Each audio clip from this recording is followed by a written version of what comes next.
So what's up mga guys, magluluto na naman tayo guys ng pasayan with alimango. Yung simpleng luto lang to guys, walang masyadong ingredients.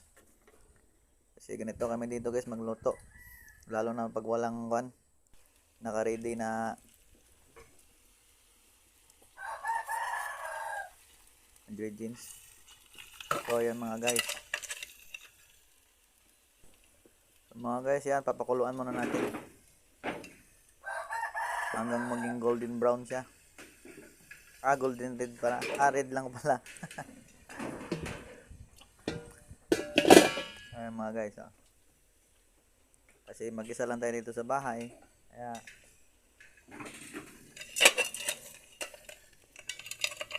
medyo nagkasakit kasi tayo, naka-isolate tayo ng 14 days. So ayan na mga guys, luto na. Ready na tayo kumain.